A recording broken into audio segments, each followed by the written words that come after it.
famille, je suis ravi de vous accueillir dans ce troisième épisode de la capsule avec toujours le même, votre gars MISA en chair et en pulse. Je suis ravi de vous accueillir la famille et aujourd'hui on va parler du dernier choc des titans qui a eu lieu samedi dernier entre Francis Ngannou et Renan Ferreira. Alors les gars, vous l'avez vu samedi soir, on a assisté à une dinguerie totale. Je pense que maintenant il va falloir qu'on dise Monsieur Ngannou.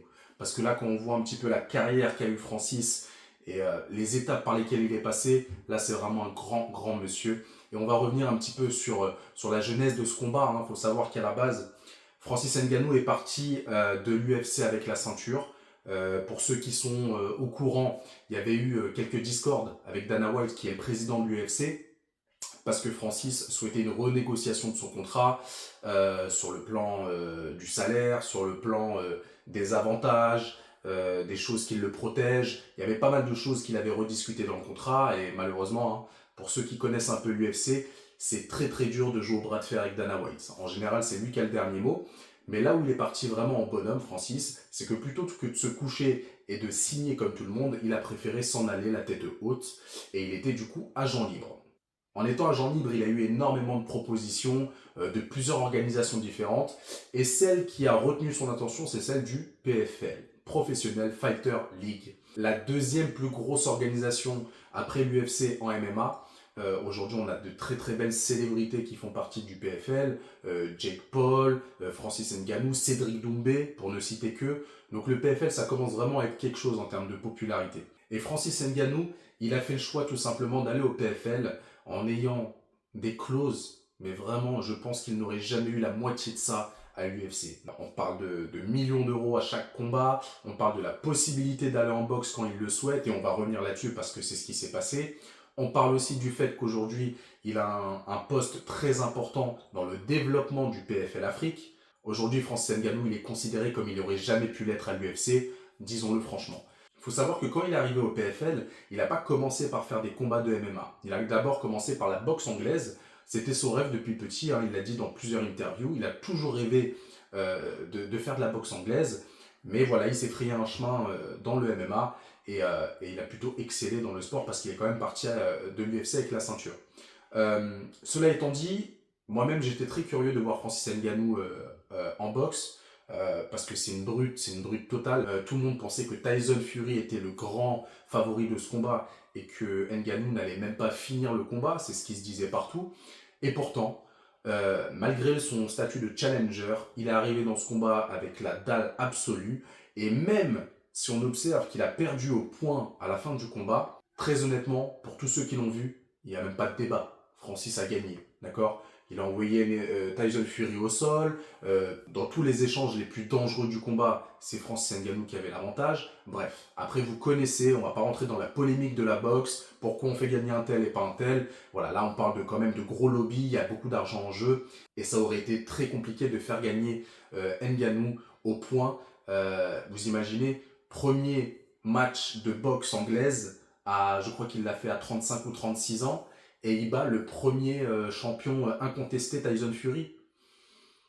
Il y a une image à sauver quand même, soyons réalistes. Donc la seule façon, malheureusement, pour Ngannou de remporter ce combat, c'était par KO. Beaucoup le savaient avant le combat. Après avoir combattu contre Tyson Fury, beaucoup de gens se sont mis à dire qu'effectivement Francis était légitime, voire plus que légitime, il était dangereux en boxe anglaise. Et on avait hâte de le voir face à d'autres personnes, face à d'autres prospects. Et là, on a eu ce combat qui est arrivé face à Anthony Joshua. Où là, par contre, ça s'est pas du tout passé comme prévu. Francis Ngannou, pour la première fois de sa carrière, a été mis au sol et s'est fait finir par KO. D'accord ? C'est la première fois qu'on le voyait comme ça. Personnellement, moi, j'ai eu beaucoup de mal à le voir comme ça parce qu'on parle quand même de Francis. Je tape les gens pour vivre. C'est ça que je fais comme profession. Mais au-delà de ça, il est arrivé dans un contexte encore plus particulier pour cette reprise en MMA. C'est parce qu'après cette défaite face à Joshua, il y a eu malheureusement la perte de son fils, Kobe, qui avait seulement 16 mois. Et forcément, je pense que c'est l'épreuve la plus difficile qu'Ngannou a eue dans sa vie. Et il s'est lui-même posé la question de est-ce qu'il allait continuer sa carrière ou est-ce qu'il allait l'arrêter, tout simplement. Et ça se comprend totalement. Je vois pas ce qui peut le plus remettre en question votre vie. Surtout que c'était pour lui un but, un objectif, de donner un petit peu à ses enfants ce qu'il n'avait pas eu lui étant petit. Et là, avec tout l'argent qu'il a réussi à amasser, la vie et les projets qu'il commençait à concrétiser, forcément, il allait pouvoir gâter ses enfants comme jamais. Et voilà, vous avez ces choses qu'on ne maîtrise pas. Et voilà, donc ça a été très très compliqué pour Francis. Malheureusement, il y a deux possibilités. Soit c'est le type d'épreuve qui vous fait perdre vos moyens, d'accord, que vous n'arrivez pas à surmonter. Et encore une fois, ça s'entend totalement. Soit au contraire, ça vous galvanise et ça vous permet d'être encore meilleur que vous étiez la veille. Et là, les gars, on va parler du combat face à Renan Ferreira parce qu'effectivement, on a vu un Francis totalement galvanisé. C'est parti. Alors les gars, pour être honnête avec vous, quand j'ai vu les deux premiers coups que se sont échangés Francis et Renan Ferreira, je me suis dit ce combat il ira jamais au bout. Impossible. Vous avez vu les échanges de low kick et la puissance qu'il y avait les deux. Non, clairement, il y en avait un qui allait tomber, c'était évident. Et là où j'ai beaucoup aimé l'attitude de Francis, c'est que pour le coup, il a fait du MMA. Il n'est pas rentré dans la cage pour faire une bagarre de bar. Il est rentré avec une stratégie, celle de dominer son adversaire, que ce soit debout, au sol. Et il n'a même pas cherché à polémiquer. Une fois qu'il a vu que ça échangeait un petit peu debout et qu'il a trouvé une opportunité pour amener Renan Ferreira au sol, il l'a saisi directement.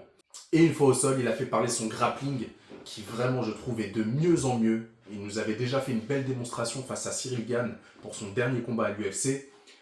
Mais là, pareil, on a eu une belle démonstration du grappling de Francis. Il a totalement asphyxié Renan Ferreira, qui essayait tant bien que mal de se relever. Il a quand même essayé à un moment donné du combat de tenter un étranglement.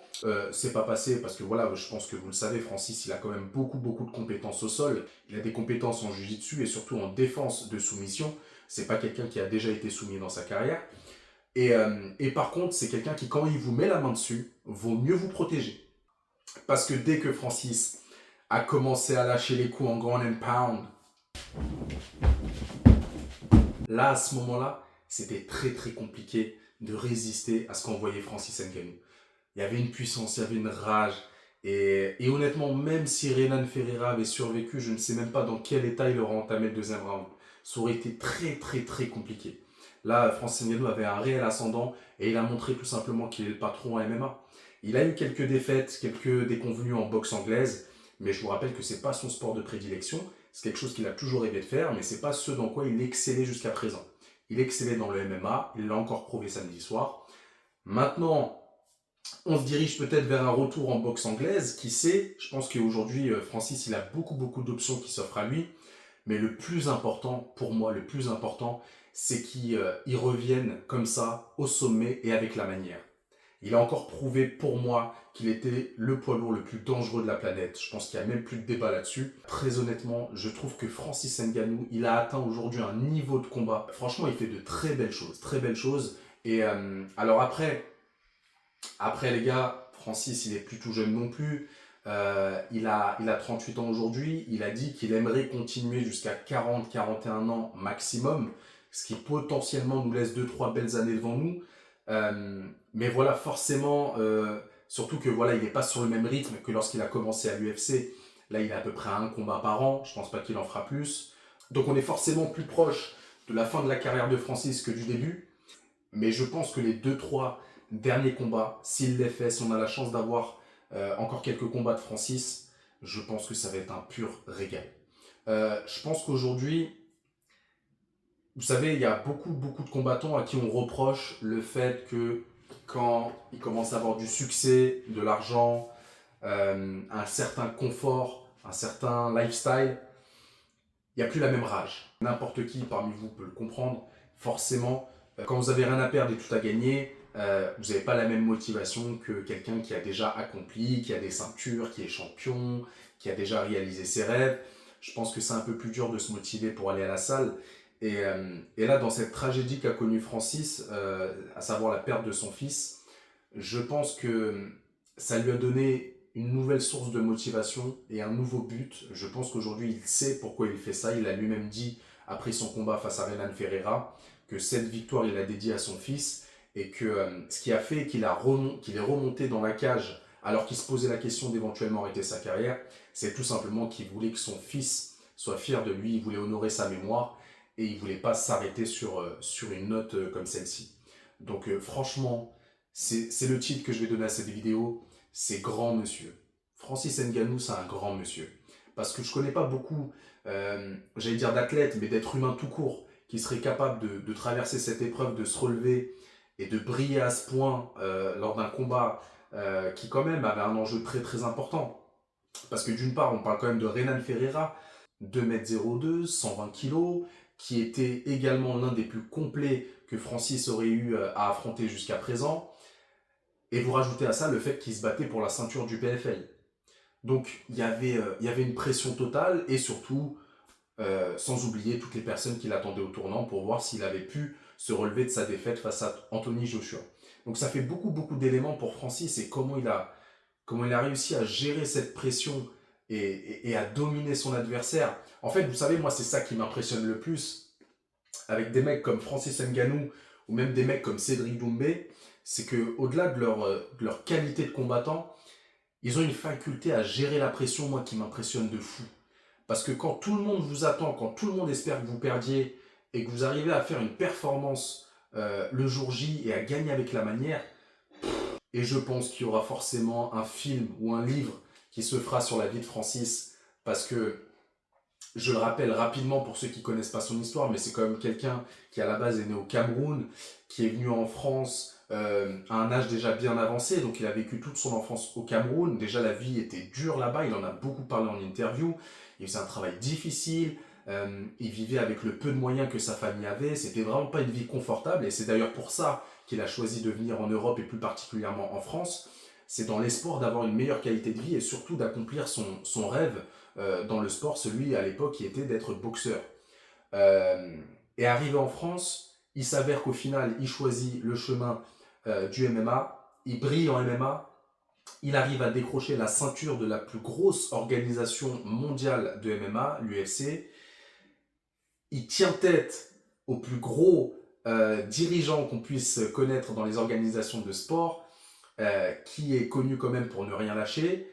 Ça lui réussit par la suite parce qu'on s'aperçoit qu'au PFL, il a clairement tous les avantages qu'il n'aurait jamais pu avoir à l'UFC. Il s'essaye en boxe, donc il gagne plus d'argent qu'il n'a jamais gagné dans toute sa carrière de MMA en un seul combat. Déjà financièrement, je pense qu'il aurait pu s'arrêter sans trop de problèmes. Mais il décide quand même de revenir en MMA. Et surtout avec l'épreuve, comme on l'a dit, qu'il a eu à surmonter. Non, c'est un grand monsieur, les gars. Il faut dire ce qui est. Francis Ngannou, c'est un grand monsieur. J'espère que vous avez kiffé cette vidéo. C'était la 3e de la chaîne. N'hésitez pas à me partager vos avis et vos commentaires. Je vous souhaite à tous de prendre soin de vous, de passer une bonne journée. Et je vous dis à la prochaine en chair et en poils.